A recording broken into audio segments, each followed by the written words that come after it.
Hello and welcome. This is Tips for the Transition, the Career Roadmap, and I'm Maria Tomás-Keegan. I created this show now 6 seasons ago to share resources, tips, and techniques with women who are looking for help to navigate career and life challenges and to let them know that they're not alone.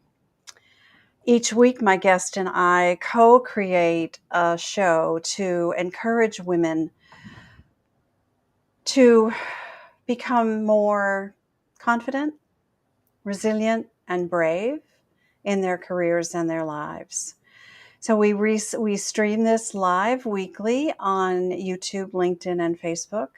And very soon we'll be on Roku, Apple TV, and Amazon Fire TV through the E360 TV network.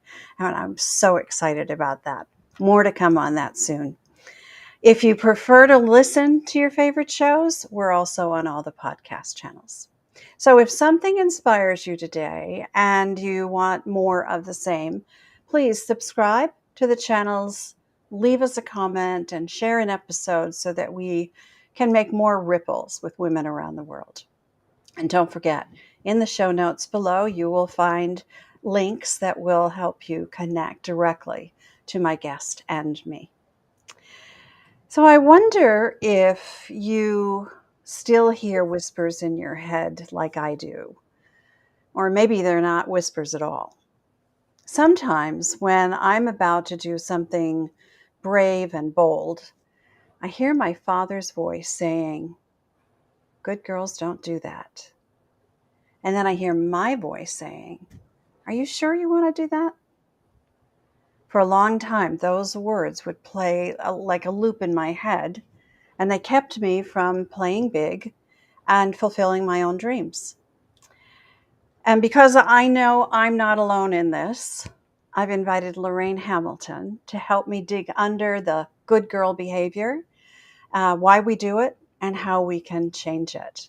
So let me tell you a little bit about Lorraine. She's a former engineer.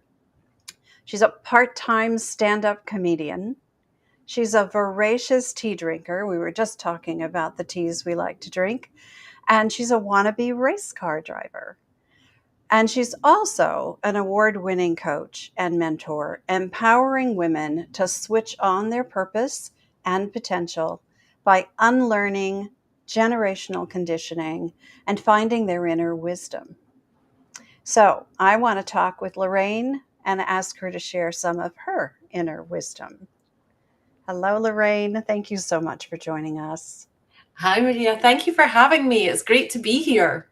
It is my pleasure, and I am so grateful that you are here. It's very early in the morning for you. Tell us where you're coming from. So I'm coming from just outside Wellington in New Zealand on a very rainy morning. Rainy morning. It's sunny here in Arizona, so That doesn't surprise me though. we need some rain. So send it over the ocean toward us, will you, We please? could we could do a trade. Yeah, that's good. I like that. All right, let's just get a little bit of your backstory. From engineer to award-winning coach and mentor, what led you down that path? Um yeah, it's a kind of intricate story, and I'm still really figuring it out now on the other side, looking back and sort of trying to connect the dots. But I had been an engineer for some time, first in audio engineering, and then I became a radio frequency engineer. So I was designing mobile phone networks. And one of my experiences was challenging, very difficult, being the only female engineer in the team of a fast growing company. And I really struggled with, or my manager and I struggled with each other. We had a really difficult relationship. And looking back on it now, I think when I tell that story, people make an assumption that, oh, I had a bully boss, or there was some sort of discrimination. And I didn't see it like that. It was just that he didn't know what to do with a female engineer. He didn't know how to create an environment that I could thrive in, like all of the other men engineers, all of the other male engineers.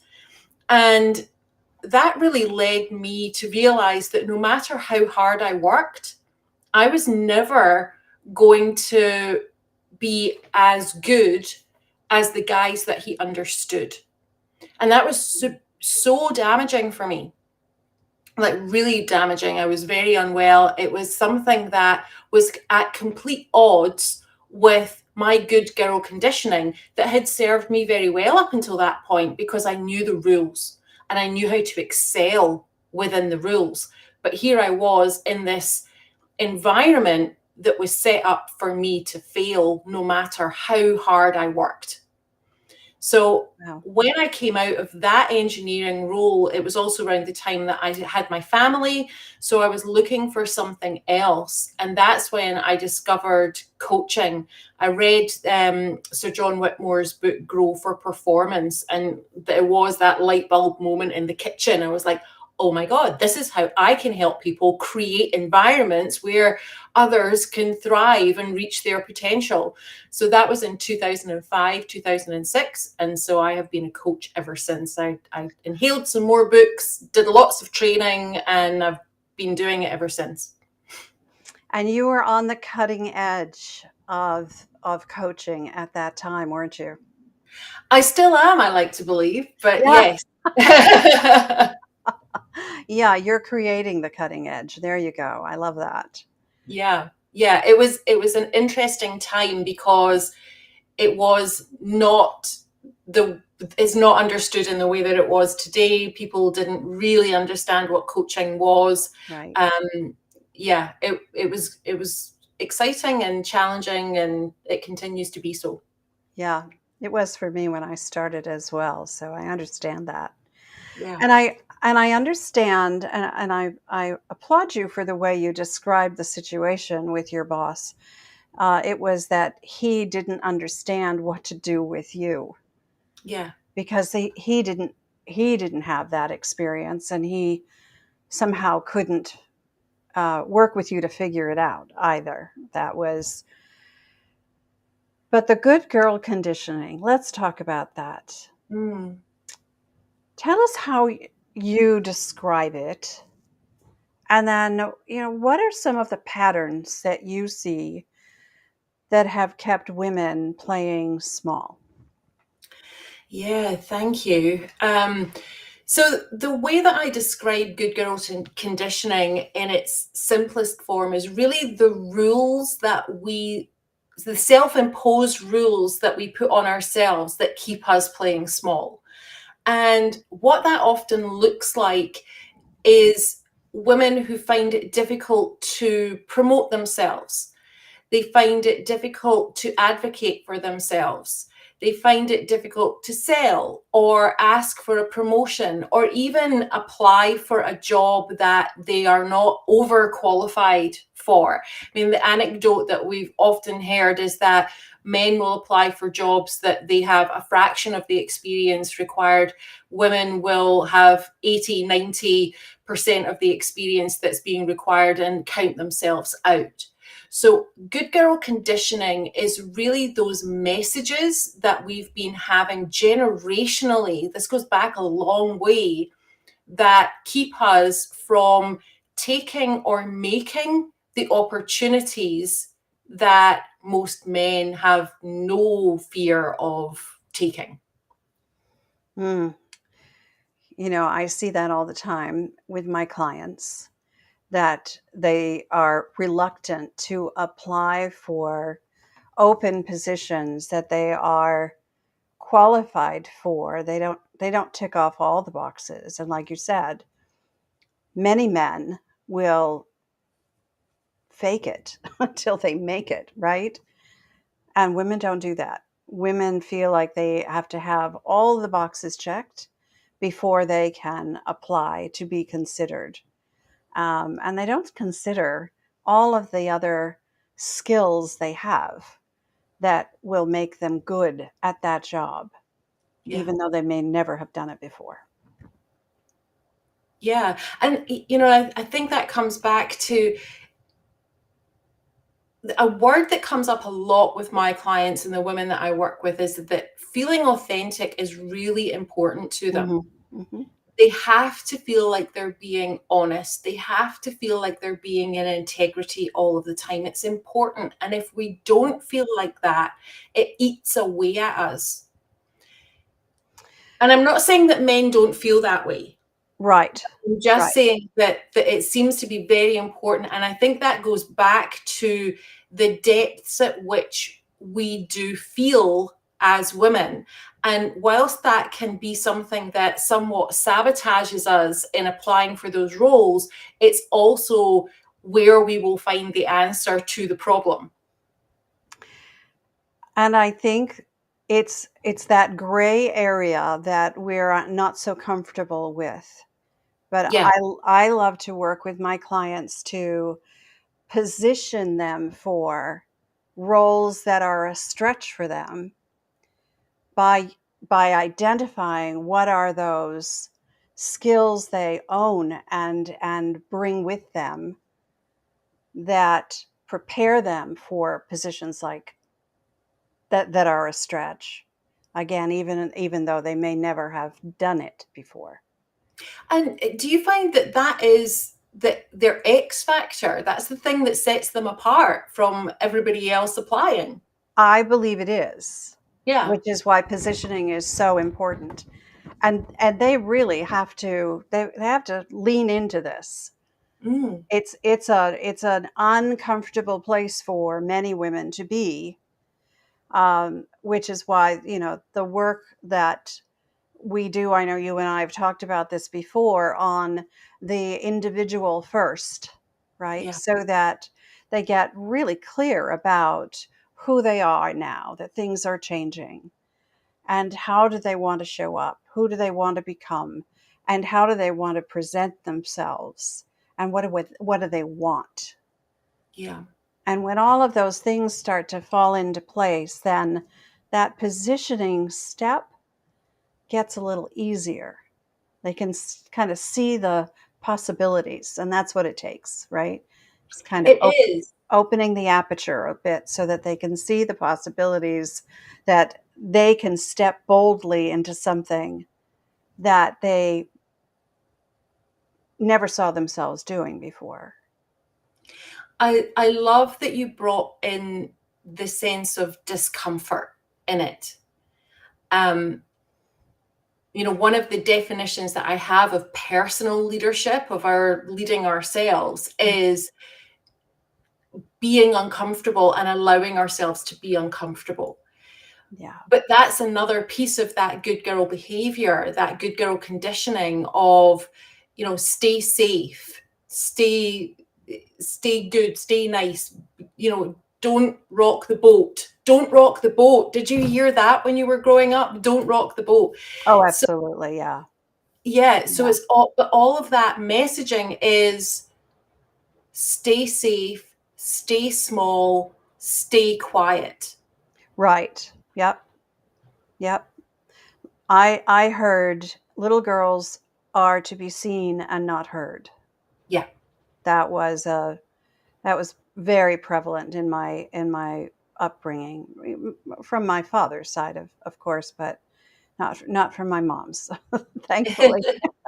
Thankfully, she guided me, as I got older, to be a little more bold and brave. But yeah, so let's talk about this idea of external validation versus internal validation. Yeah. Tell us what the difference is, and then why should we even care? Uh, Great. So, well, this idea of external validation versus internal validation, most women I work with, and I recognize that I'm making some sweeping generalizations here. So when I talk about women, there is always going to be the exception. It's great to see more and more exceptions happening, but let's amplify that even further. When you come from an upbringing where you are told constantly how to be, how be quiet, be good, be safe, and how not to be. Don't be angry, don't be scared, don't be sad. Just be easy, be easy. And then you go through the school system where you're rewarded for predetermined behavior. So you're told how to be again. So if you behave in a certain way, then you'll be rewarded. And if you don't behave in that way, then you'll be penalized. It's all training on how to be. So we go through that process, and then into the workforce, it's very much the same. You know, if you behave in a certain way, then you'll be rewarded with opportunities, with bonuses, with promotions. And if you're not, then you'll be penalized with no bonus or a performance management plan, or in the worst cases, you'll be let go. So it's all, you know, if I do this, then I will get. If I do this, then I will be accepted, then I'll be successful. So it's all coming, we're giving our power to somebody else. Somebody else holds the cards. And that's a place where it keeps us from owning our own power, owning our own destiny, owning our own purpose and potential and our direction in life. We're waiting for somebody else to tell us that it's okay, you're doing a good job. It doesn't come from inside. It doesn't come from an internal knowing. There may be some whispers, but we're waiting for somebody else to tell us, yeah, you're good enough. Yeah. So the internal validation work is all around that good enough and helping you to see that you are, and helping you to truly embody that belief, not just logically go, yeah, I know I'm good enough, but it's actually, and I think that's the work that you and I both do, Maria. It is that working with the truly embodying, I am good enough. And when we have that, then that's a leaping off point for anything. Right. Right. Yeah. So if we can kind of embrace the internal knowing that no matter what people have said to us in the past, no matter how we were conditioned in the past,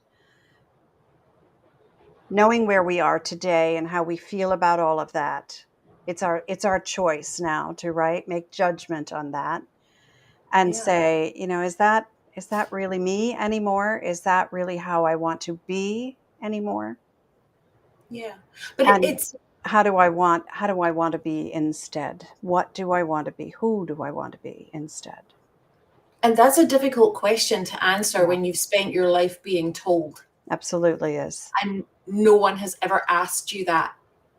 That's like the hardest question that I ask my clients. And Yeah, it yeah, can just crack you wide open, right? yeah. And the look on their faces, I can see a couple of them right now. They're going, "Ooh, I've never thought of that before." Am I allowed to think of that? Exactly.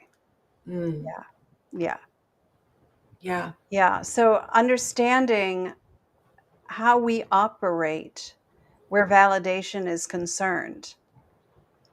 If we're always seeking the external validation, I love the way you put it. We're giving away our power to someone else to say, you're doing a good job.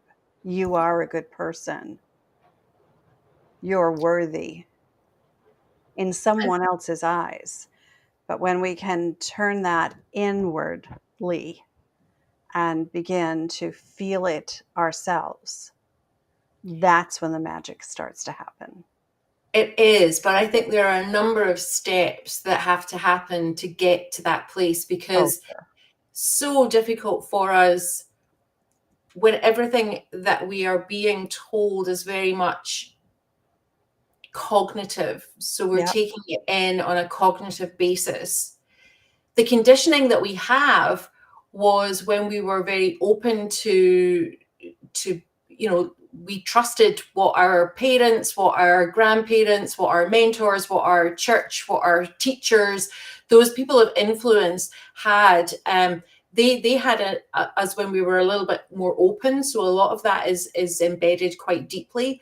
Whereas the logic part of, well, yeah, I know I can change this, but are we really changing it? That becomes difficult. And one of the examples that I use to try and explain this is if you think about the dieting industry, how many women do you know that have been on diets in the course of their lifetime? I would imagine that the number who haven't is infinitesimally small. But what diets do is disconnect your mind from your body. We basically teach ourselves not to listen to our bodies anymore. And to get to that internal validation point, we need to have that strong reconnection and have our bodies lead the conversation, Right. which can sound really out there if you haven't done any of that work before. But really that inner wisdom, that inner validation comes from a deeper place. It comes from what your heart desires. It comes from the safety of your gut instinct. That's really the spaces that I work in with my clients to get them to that point. But if you're not there yet, then an interesting experiment, I'm all about experiments, an interesting experiment to play with is looking back at feedback that you've received and looking back at, I don't like the term positive and negative, but for the purposes of explanation, I'm going to use those terms. Or let me rephrase that. Think about feedback that you would class as praise versus feedback that you would class as criticism and the difference that it makes you feel. Right. And also the weight that you give each of those. Interesting. That's an interesting way to think about it. Praise versus criticism. How do they each make us feel? Yeah. And be really honest with yourself when you are behaving in any way in any situation. Are you behaving in a way because it's true for you or because you're trying to attract praise or avoid criticism? Wow. Good. That's such a good point.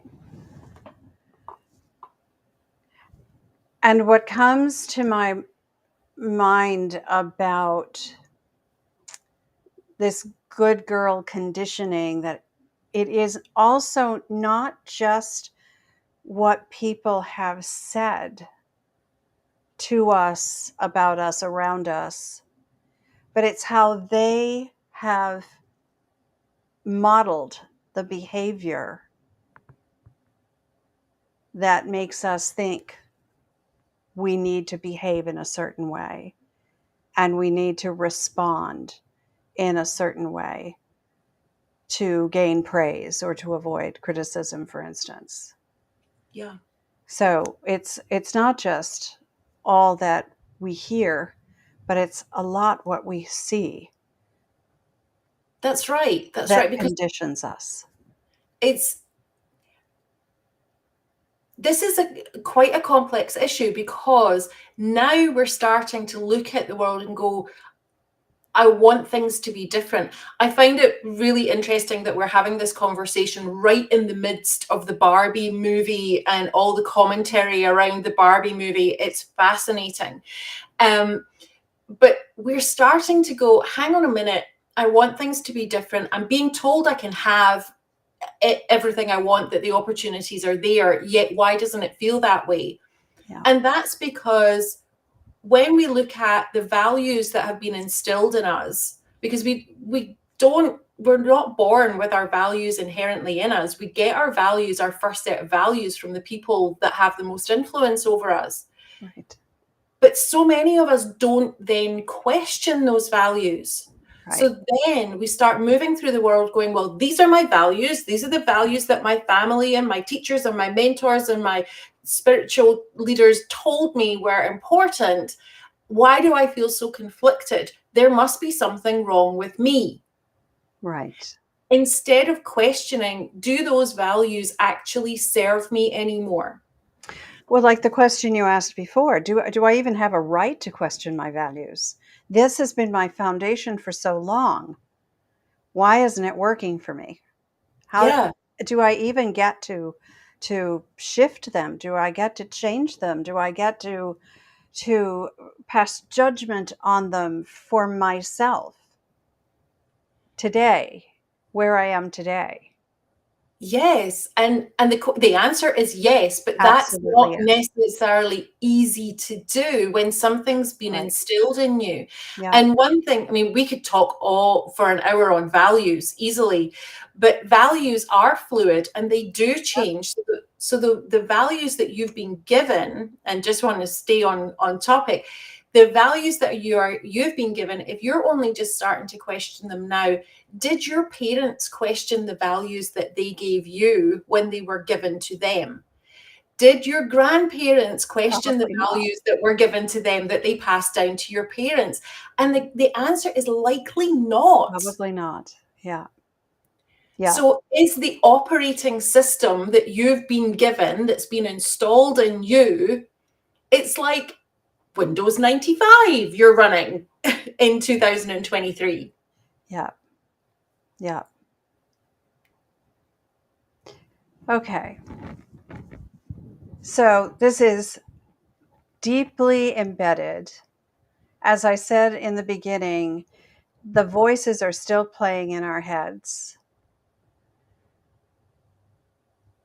How do we unlearn the good girl conditioning and find our own inner voice, our own inner guidance, our compass? Hmm. I love that. How long have we got? Um, at the start of the show, Maria, you said something that was so relevant at this point, and that is, you said, I could hear my father's voice. Hmm. And then you said, and then I could hear my voice. So I would say start there. Whose voice are you hearing? Is it your voice? And what is it saying to you? What are the rules that are either imposed on you or that you are imposing on yourself? And write them down. Write them down. Write down what the voices are saying. That would be the first start, is recognize those rules and recognize where they came from. And then you get to choose. You get to choose what you want to keep Yeah. and what you want to let go of. But it's very difficult to do it when it's all still in your head. That's so true, isn't it? It's Yeah. so true. Writing things down, get them out of your head and gives them some objectivity so that you get to say, you get to ask yourself some really tough questions. Like, Hmm. where did they come from? And do I still believe it? Does Yeah. it does it work for me now to believe that that's true? Yeah. Yeah. And you do get to choose. Um, Yeah.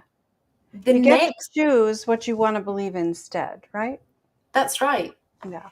But that takes time, because what we have, again, I just want to be really clear that it can be very easy for us to sit here and say, oh yeah, and then you get to choose.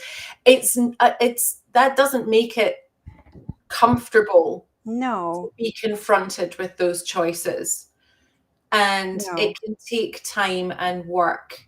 Well, it also raises some concerns about, if I change what I believe now, and if I change how I behave now, what are other people going to think? If Yeah. your parents are still alive, how will they respond if I'm shifting my values from what they taught me and what their parents taught them? What will they think of me? Yeah. There's a whole other set of voices that go on in our heads through this process.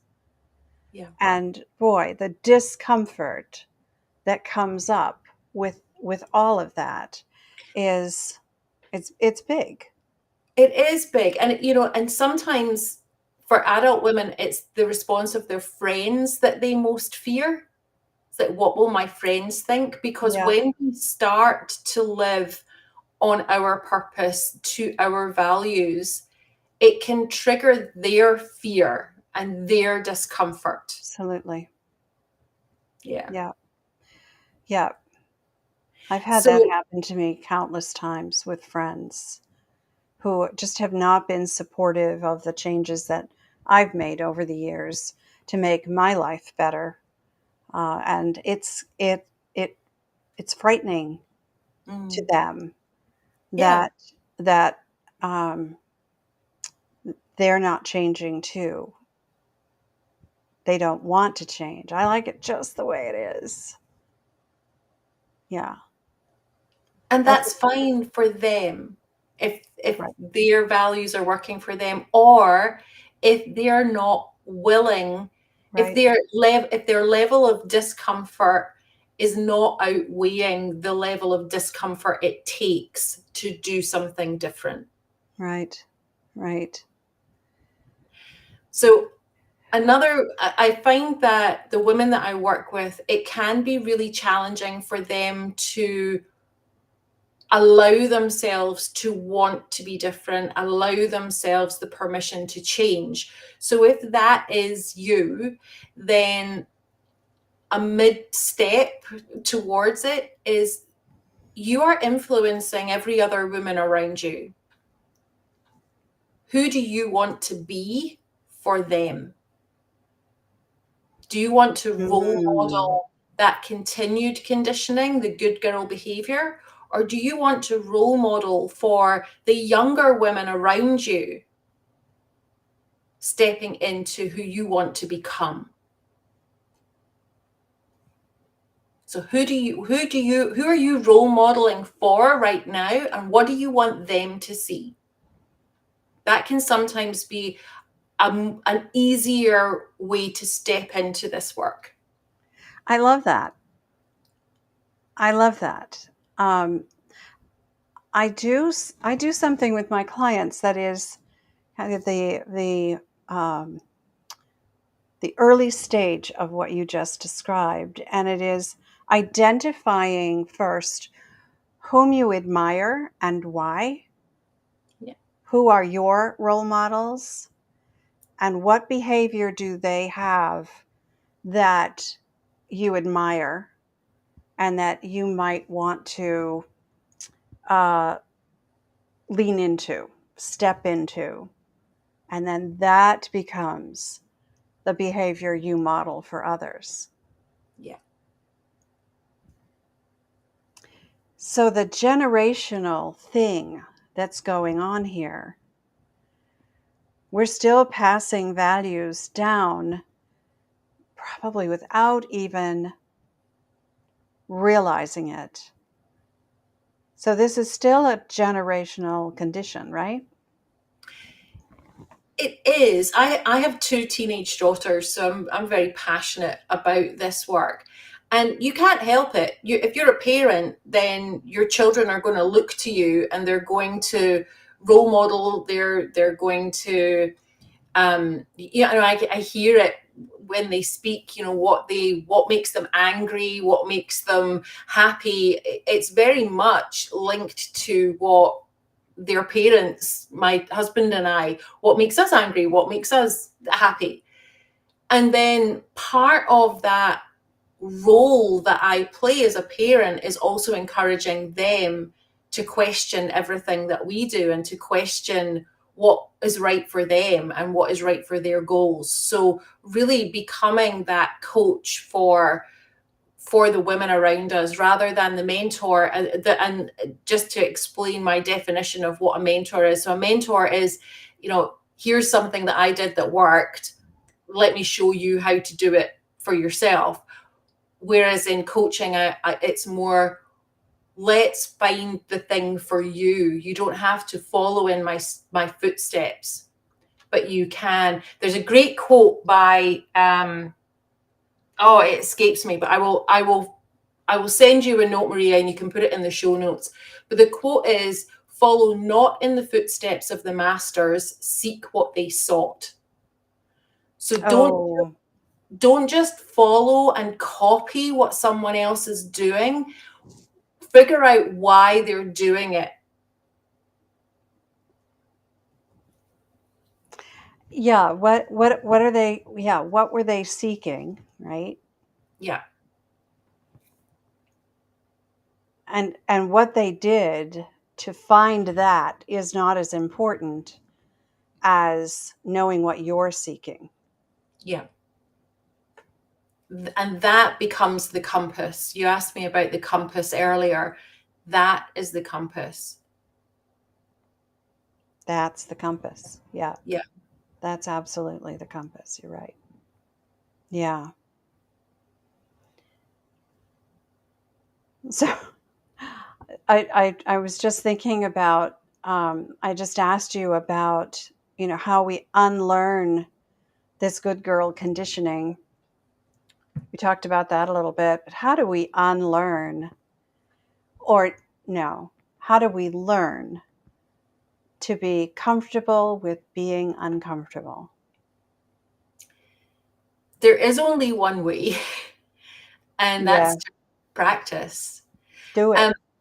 It's to do it. But Yeah. one thing that can be helpful is explaining the avoidance of discomfort. So if we think about those feelings that we can have, of all the different feelings that we can be wildly happy and we can be wildly uncomfortable. Think about the messaging around those feelings, because no one ever told us off for being happy. So when something triggered us to be happy, we'd have our usual baseline of just being, and then something happens and we start to get happy, and that feeling builds and grows. And then at some point it levels off and it dissipates, because if it didn't and it just kept on going, then we'd never get anything done. So there's a curve and then it dissipates. But thinking about those uncomfortable feelings like sadness, fear, anger, the messaging around that when we were growing up was, don't be sad, don't be angry, don't be scared. And that was from a very beautiful place of our caregivers knowing how painful those feelings are and not wanting us to experience that pain. Right. But that's robbed us of recognizing that we can survive being uncomfortable. So what happens is, we're at our baseline, something happens that causes us to feel one of those painful feelings, that starts to build, and we go, oh no, I'm not supposed to feel that way. I must avoid it. And we avoid it, and that can lead to a whole other raft of problems. Yeah. So within the avoidance, that's a whole other podcast. Yeah. But what it's robbing us of is recognizing that, yes, it might be, that feeling might get quite intense. Yeah. But it will also level off and it will dissipate and you will survive. Right. Just like happiness. Just in the like way you described it, right? So emotions, I always say emotions need motion, and to avoid them, to suppress them, it doesn't do us any good at all, because they will pop back up in the most uncomfortable places, right? To make us even more uncomfortable. So, acknowledging them. And you're right, we were not taught, many of us, right? And I think even today, I mean, I can hear, um, I can hear our children say to their children, don't be that. It's like automatic. Yeah. So this conditioning is generational, and it continues to haunt us. Honestly, it feels like a haunt to me. When I hear those voices still, it feels like a haunt to me. And I've certainly done an awful lot of personal development work, and I think to myself, they should be gone by now. But they're not. They're not. They're still there to remind me. And I look at them differently now. I look at them differently. I look at them as they were there always to protect me. Yeah. And my response now is, okay, I hear you, but I don't need your protection right now. I got it. And that's the key, is like I acknowledge it. Yeah, Thank you, but I've got this. I I'm got it. good. Yeah, yeah. And Yeah. that's what has helped me over the years to get beyond that conditioning, so that I don't hear it, believe it, and play small as a result of it. I'm aware of it when it happens. I go, yep, I hear you. I hear you, and I know where you come from. I know why you're saying that. I know why you did that all those years ago. But I'm okay now, and I don't need that kind of help in my today, right now. I don't need that. I got it. Yeah. Yeah.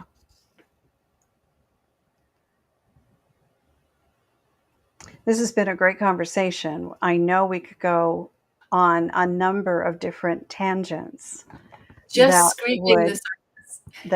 take us. I think would be very interesting. I'd love to have you back.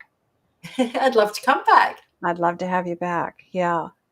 So let's wrap this one up, Lorraine. Just tie it in a bow for us. What are the key takeaways here? I think the key takeaways that I would love your viewers and listeners to consider a little bit further is, what are the values that you've been given that you would like to give back? Looking at the feedback that you are receiving and how it makes you feel. Are you behaving for praise or to avoid criticism, or even that discomfort? And then my challenge to you is to start leaning into what I call discomfort training.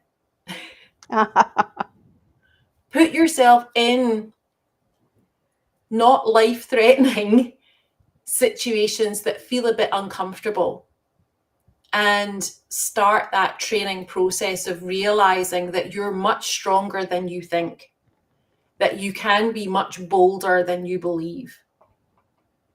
That's the reason that I got into stand-up. It was like, how can I walk my talk and put myself in really uncomfortable places so that I can continue to not be afraid in my business, for example.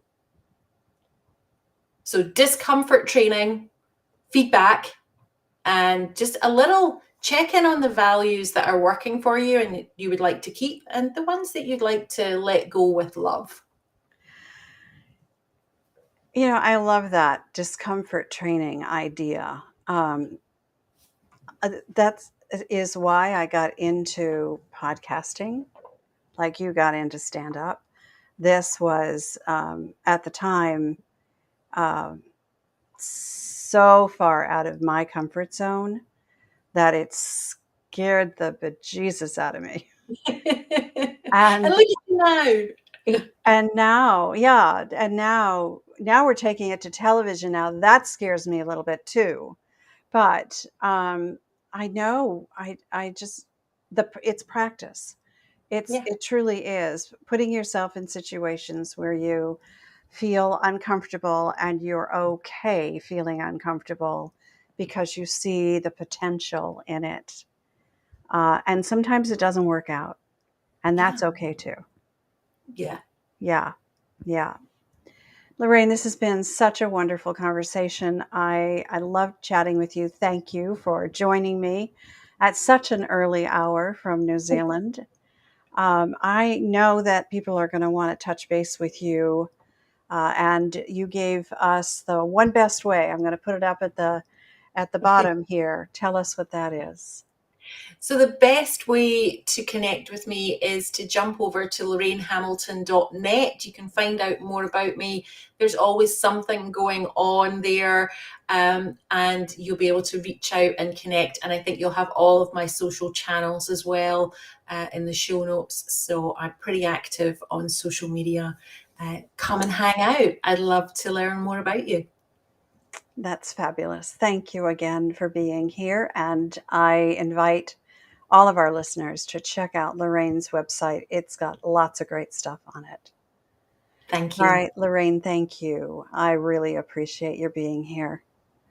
And for those of you who are watching and listening, I appreciate that you are part of this community. And if you enjoyed this episode, again, please subscribe, comment, click a star, let us know what you liked about it. Now, as a career and life coach myself, I help women navigate challenging times more quickly and gracefully. So, if something in this episode resonates with you and you would like a fresh perspective about what you're going through, reach out and let's continue this conversation. I invite you to join me in my private Facebook group, the Career Transition Roadmap, to do that. And the links for it and all the links for Lorraine and me are below in the show notes, as we said. So let's meet again here next Wednesday, same time, same place, for another inspiring conversation. Because you know what? I believe it's our time to thrive. So let's thrive together. Till next time, I'm Maria Tomás-Keegan, helping you turn transition into triumph.